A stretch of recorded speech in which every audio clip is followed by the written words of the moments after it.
Ya, selamat datang di modul perkuliahan sistem programming. Pada modul ini kita akan melanjutkan modul sebelumnya. Yang sebelumnya kalian sudah dijelaskan bagaimana boot sequence dan bagaimana jenis-jenis kernel.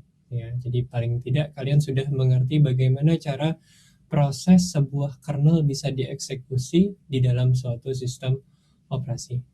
Pada modul ini kita akan coba membahas dan praktek bagaimana suatu kernel itu bisa dilakukan kompilasi.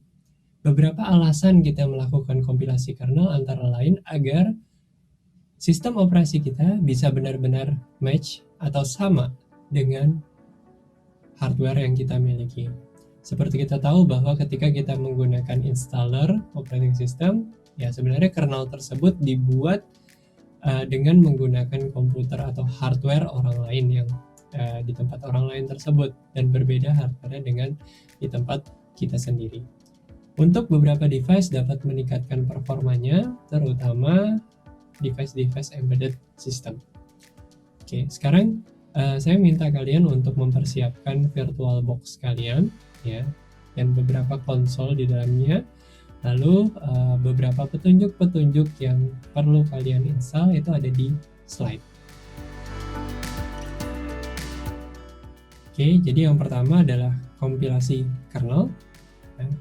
Jadi kalau kita lihat di dalam slide, kita ikut panduan dari slide. Slide sudah saya coba dan sudah berhasil untuk melakukan kompilasi kernel. Oke, jadi ini adalah yang saya persiapkan. Saya ada konsol, saya ada VirtualBox-nya, dan di sini ada untuk setting VirtualBox-nya.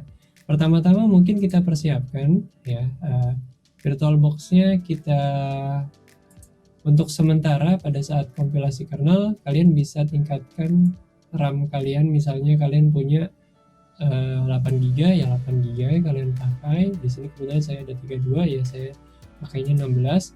Untuk prosesor, ketika kalian punya sebanyak prosesor yang kalian miliki, ya, kita bisa tingkatkan ini di dalam option dari VirtualBox tersebut.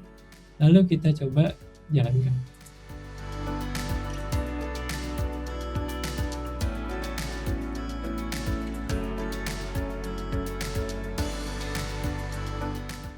Oke, ini saya dulu, kebetulan yang tempat saya sudah ada kernel yang barunya, jadi bisa memilih kernel yang kita inginkan. Ya. Namun yang saya pakai di sini kernelnya adalah kernel yang lama. Tadi kan saya memilih kernel yang aslinya.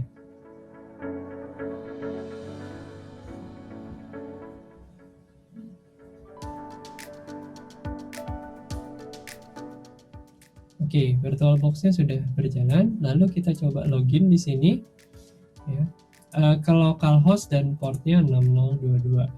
Ya, sini.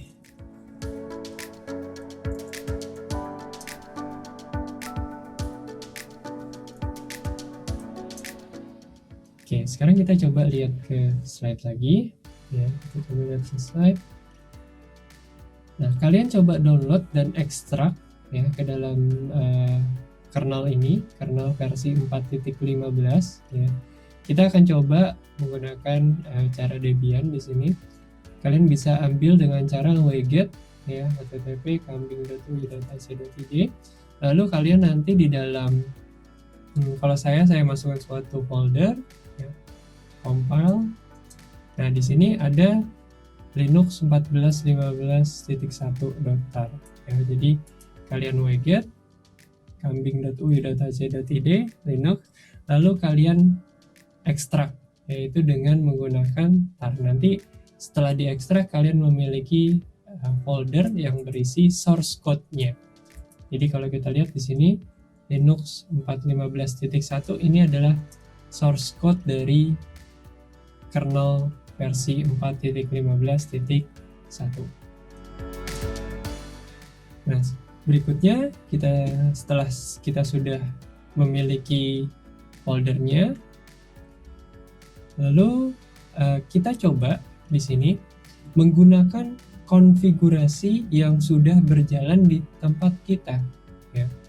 Jadi di sini yang saya lakukan adalah mengcopy, ya, di sini mengcopy dari boot, ya. Terus kita ambil di sini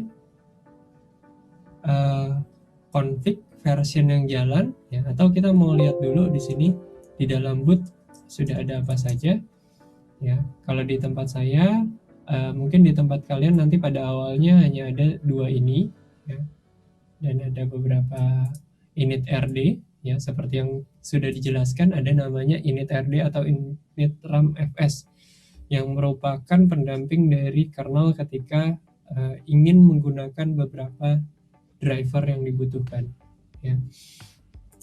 Di sini standarnya kalian punya config 415, ya, yang 122 dan 123, ya. Jadi kita coba pakai yang 123, ya. Kita coba masuk ke dalam folder saya yang tadi, yaitu ada di home, ya, user, sysproc, dan compile kernel. Lalu kita masuk cd linux. Jadi kita ambil config yang ini, kita copy ke dalam folder ini, ya, cp boot config, ya, 415.123,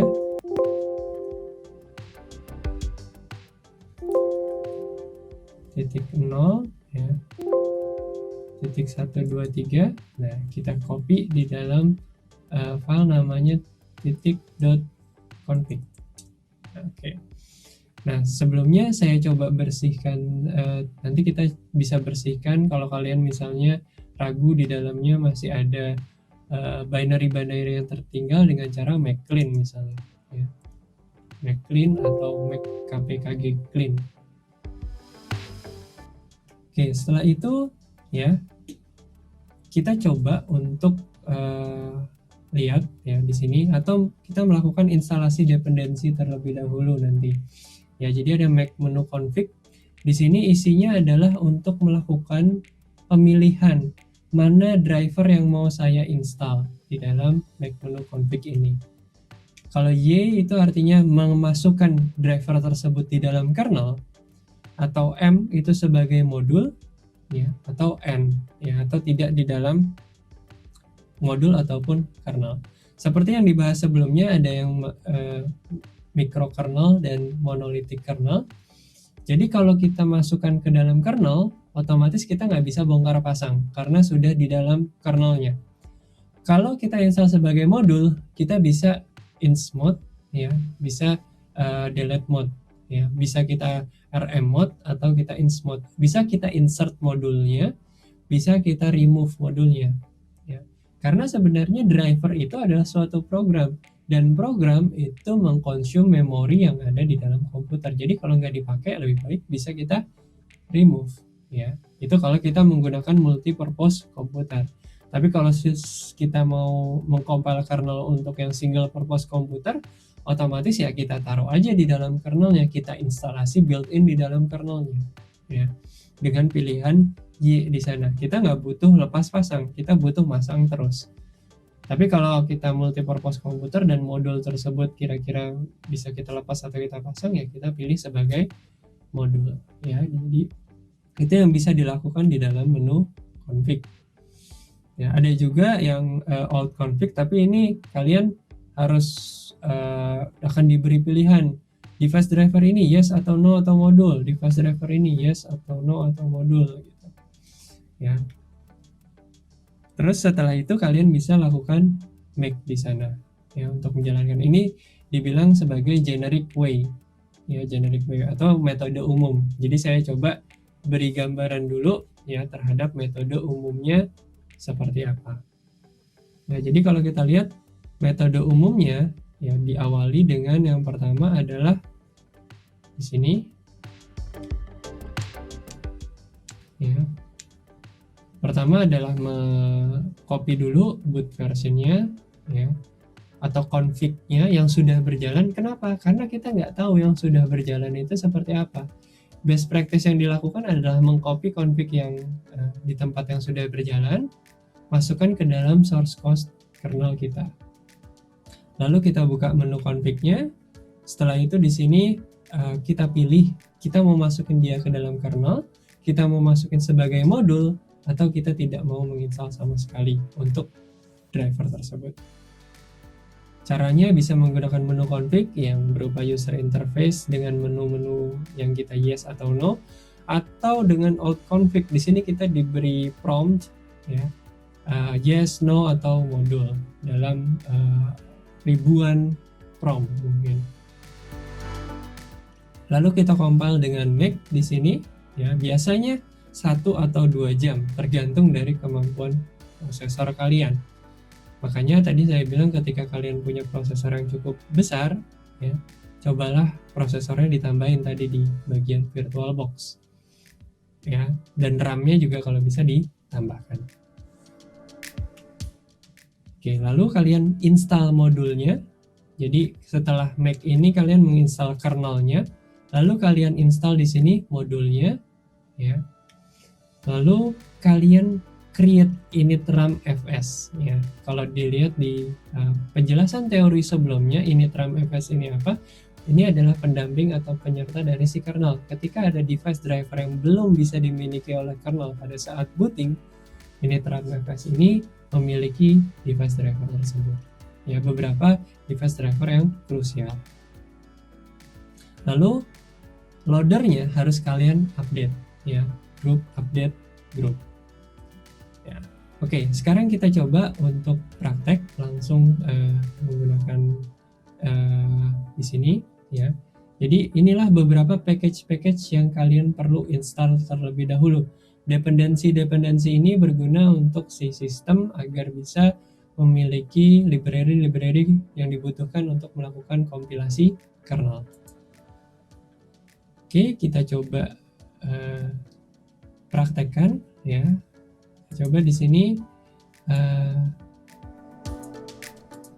kita copy di sini, terus kita jalankan ya.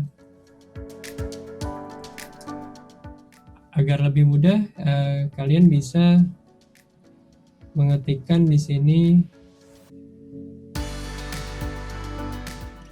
ya, agar lebih mudah kalian bisa mengetikkan sudo su ya, agar sudo su.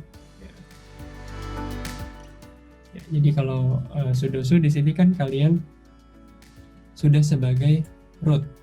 Nah, setelah kalian menginstalasi beberapa dependensinya di sini, lalu kalian coba di sini make menu config ya. Dan tahap ini perlu kalian lakukan terlebih dahulu.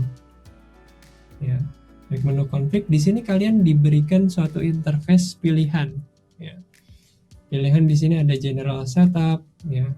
Terus di sini misalnya ada, kita coba device driver di sini, terus kita coba misalnya karakter device ya, ada virtual terminal. Apakah virtual terminal ini misalnya ini control rocket port support ya, misalnya saya install sebagai modul atau saya install sebagai kernel. Kalau M itu adalah dalam bentuk modul, kalau ini saya masukkan di dalam kernel. Atau kalau seperti ini ya saya tidak install ya. Itu salah satu contohnya ya. Dan ini adalah beberapa driver-driver yang mungkin kita butuhkan dan mungkin juga kita tidak butuhkan. Misalnya HSDPA Broadcast Wireless Data Card ya. Mau diinstal sebagai modul atau diinstal sebagai driver. Modul bisa dilepas pasang. Kalau driver atau di dalam kernel ya, kita nggak bisa lepas pasang. Kalau kita memang nggak perlu ya nggak perlu kita install di sini ya. Itu salah satu contohnya ya. Nah, yang kita lakukan, kita load dulu config yang udah ada ya. Kita load config yang udah ada di sini. Tadi kan confignya sudah ditaruh di source code kita. Oke, sekarang sudah ada config yang sudah berjalan, yang sudah pernah berjalan di komputer kita, karena saya tadi ngopi dari bootnya ya. Lalu kita save di sini. Kalau kalian mau ngedit ya atau merubah bisa, lalu kalian save di sini. Jadi Di sini adalah tahapan kalian bisa mengedit kernel ini. Ya, kita save di sini, oke. Lalu kita exit di sini. Oke, sekarang tahap berikutnya ya, kita sudah memprepare config-nya ya. Tahap berikutnya adalah kita coba make di sini tahapan compile kernel, kita coba export concurrency ya. Sesuaikan dengan jumlah prosesor kalian. Kalau di saya ada 8 ya, saya memakai 7 concurrent. Nanti dia hitungnya 7 tambah 1 plus 8. Jadi kalau bisa ya sesuaikan, kalian punya 4 core ya udah tulisnya 3 gitu. Ini terus habis itu kita coba clean terlebih dahulu apa yang sudah pernah di make di dalamnya.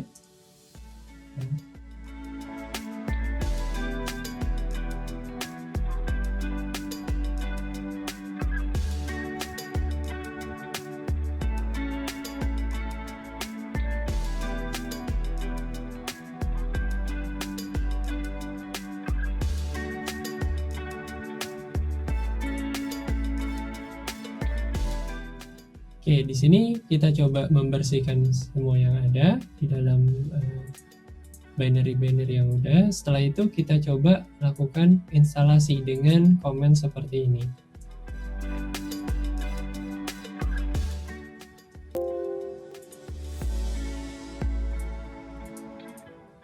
Nah, di sini kalian juga harus aware ya. Saya melakukan min J8 di sini ya.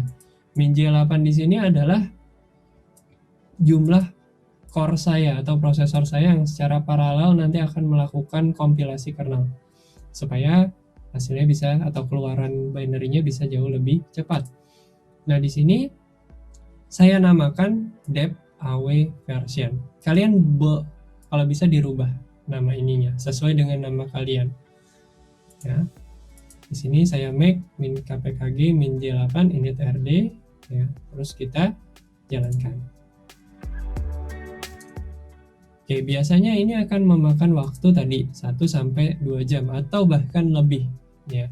Apalagi kalian memakai virtualisasi atau virtual box ya. Jadi ada kemungkinan bisa jauh lebih lama. Oke, nah sekarang saya coba untuk lihat lagi di sini ya. Saya coba login sebagai user, terus di sini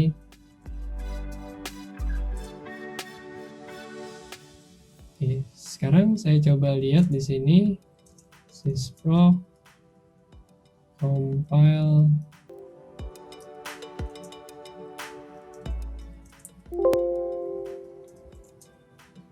Nah, setelah proses ini selesai, ya, proses yang ini selesai, itu hasilnya kita akan mendapatkan 2 file ini, ya. Jadi kalian dari Linux ini setelah selesai, kalian tinggal CD ke atas, ya. Nanti kalian akan mendapatkan 2 file ini. 2 file inilah yang nanti akan membantu kita untuk melakukan instalasi kernel. Oke, mungkin ini agak cukup lama ya dalam berjalan, jadi kita langsung ke jadi kalau nanti ada error atau ada error yang keluar, kalian coba telusuri.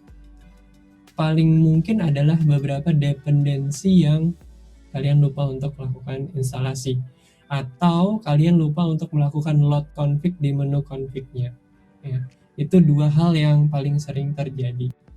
Oke, untuk sementara saya, karena di sini prosesor saya dikonsum semua oleh ini, maka dari itu saya coba untuk terminate terlebih dahulu. Kalian tolong dilanjutkan sampai selesai terlebih dahulu sampai 2 file ini keluar.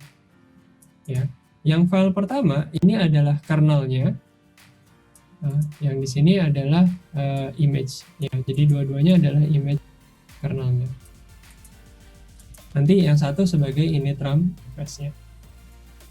Oke, saya coba matikan dulu ini karena saya sudah punya hasilnya di sini.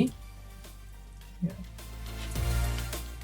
Di sini saya lanjutkan ya. dengan melakukan instalasi seperti ini.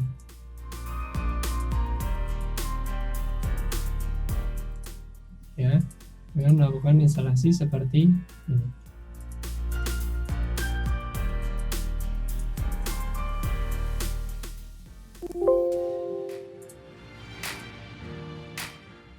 Ya, dpkg -i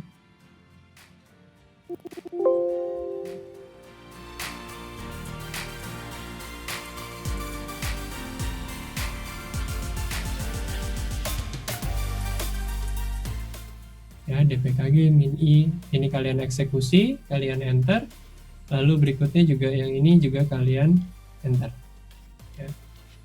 Lalu kalian kembali ke CD Linux ya 451. Di sini kita jangan lupa untuk melakukan instalasi terhadap modulnya ya. Kalian lakukan dengan cara make modules install.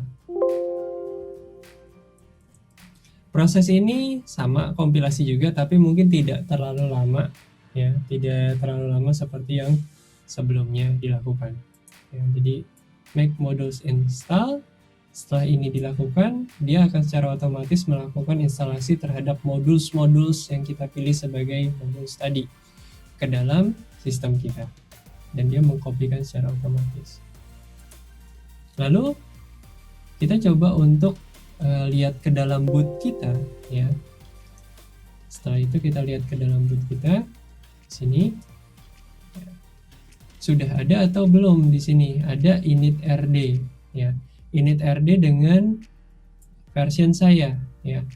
Di sini adalah initramfs yang tadi saya bilang ya, bahwa driver itu ditaruh di dalam sini. Driver untuk yang cukup krusial itu ditaruh di dalam initrd ini. Ya, kita harus update di sini, update initramfs -c dep aw version sesuai dengan nama yang sudah kalian namakan kernelnya di sini. Oke, setelah itu tadi kita sudah belajar bagaimana boot sequence ya. Kernelnya sudah kita install, lalu initramfs-nya juga sudah kita install. Modulnya juga kita sudah persiapkan, tadi sudah make modules, install modules. Lalu sekarang kita rubah agar grupnya itu bisa mendeteksi bahwa sudah ada konfigurasi yang baru di sini ya. Kita bisa dengan secara langsung mengetikkan update group. Grup ini adalah loader pertama kalinya ya. Jadi kalau kalian lihat di video sebelumnya, grup ini adalah loader pertama kalinya. Ya, jadi ketika kita melakukan update grup ini, ya, dia akan melihat ke dalam folder boot dan akan melist seluruh apa saja kernel yang ada di dalam sana. Lalu boot akan config menu boot akan terupdate di sana. Ya, jadi ketika kita melakukan ini, ya, kita harus sebagai root, ya, update group di sini ya, dia akan secara otomatis mengenerate suatu file yang file tersebut di etc default group ya, dan di sana akan diupdate filenya dan menu-menu list yang berhubungan dengan kernel apa saja yang ada di dalam sistem sekarang ini, dia akan coba list semua ketika komputer tersebut dimulai ya, atau bootloader tersebut di-execute ya. Di sini ada 415 dep aw dan ada 415.123, ada 415.122. Di sini berdampingan antara Linux image-nya dan Linux initrd-nya ya, atau initramfs yang tadi merupakan pendamping dari Linux yang berguna sebagai device driver beberapa komponen-komponen krusial. Lalu hal yang perlu kita lakukan lagi di sini adalah melihat ke dalam etc default group ya. Kita lihat ke dalam etc default group. Ya. Di sini ada beberapa yang saya komen ya, agar proses tersebut pemilihan kernel ini bisa dilakukan secara manual ya, atau kalau kalian mau secara langsung ya otomatis grup defaultnya kalian bisa buat 0 atau pilihan yang ke 0 atau yang pertama kali. Timeoutnya hidden, artinya nggak ada timeout, tapi saya pengen ada timeout karena saya ingin mencoba untuk memilih grup saya pada saat dia nyala atau komputer tersebut nyala. Nah, jadi di sini saya buat timeout dan grup timeoutnya sekitar 10 detik. Konfigurasi yang sudah baru ya itu sudah ada di dalam etc group ya. Kita lihat di sini ada ya, ada custom ya, 40 custom. Ini kalau kita mau merubah beberapa mengenai grup. pi etc group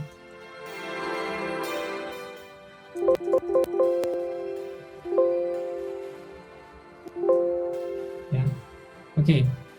Setelah kita melakukan update grup ya, jangan lupa ketika kalian sudah mengupdate grup kalian atau merubah etc default group, kalian update grup lagi agar source dari menunya itu bisa di config ulang oleh si grupnya. Nah sekarang yang saya lakukan adalah melakukan restart komputer ini ya. Oke, kita coba restart.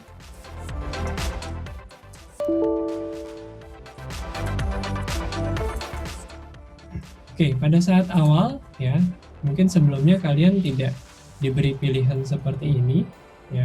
Sekarang sudah ada pilihan dan nanti akan muncul di sini adalah kernel kalian sendiri. Ini kernel yang saya buat tadi ya, namanya dev aw version, dan ini kernel yang lamanya ya. Kalian bisa pilih kernel ini.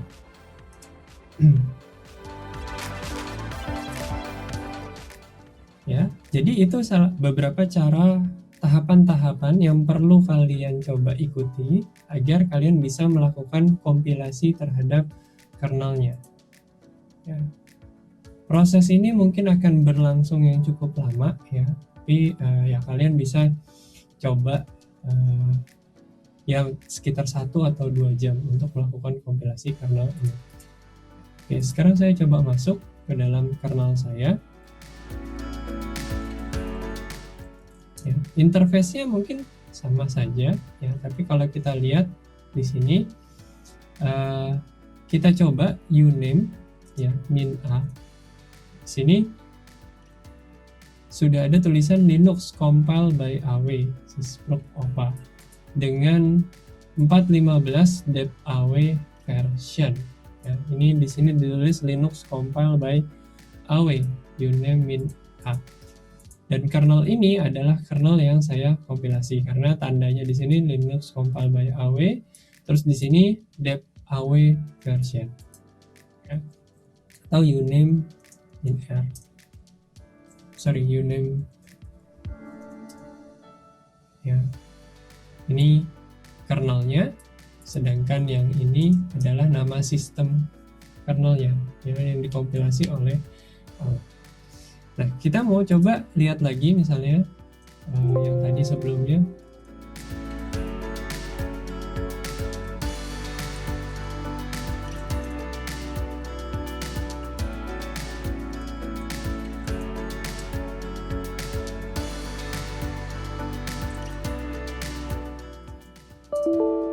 Oke, kita coba restart lagi. Saya pilih kernel yang standarnya ya. Kalau saya pilih kernel yang standarnya, di sini saya coba pilih yang 122 misalnya.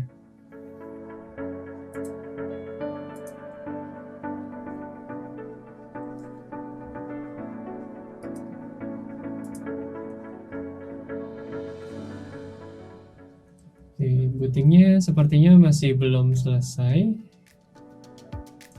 Oke, masih belum selesai.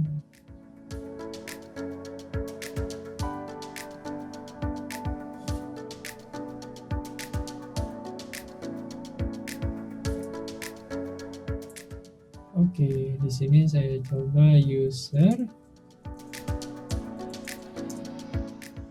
Lalu saya coba di sini uname -a. Ya. Di sini dibilang Linux sysproc OVA ya, 415. Kalau yang sebelumnya tadi di sini Linux compile by AW ya. Jadi ini adalah yang ini adalah sesudah ya, yang ini adalah yang sebelum ya. Jadi sesudahnya itu saya sudah namakan dan ininya dep AW version, sedangkan yang ini 4.15.10.22 generic. Dua-duanya itu ada di sistem ini ya. Kalian bisa lihat di /boot. Ya. Oke, jadi itu yang bisa saya sampaikan ya. Ketika kita melakukan kompilasi kernel, di sini beberapa tahapannya perlu kalian ikuti secara sistematis. Beberapa problem mungkin muncul ya, beberapa problem yang sering muncul antara lain adalah dependensi lupa terinstall atau kalian lupa untuk melakukan load config. Dua hal tersebut yang paling sering terjadi. Atau bisa juga kernel panic ya, kalian sudah jadi kernelnya, sudah jadi image-nya, tapi ketika di load dia tidak bisa melakukan inisialisasi init atau kernelnya nggak bisa di load. Ya, artinya ada beberapa komponen-komponen yang belum terinstall di sana, atau drivernya belum sempat terinstall di sana, atau kalian lupa untuk make modules install. Ya, jadi itulah beberapa hal yang mungkin terjadi.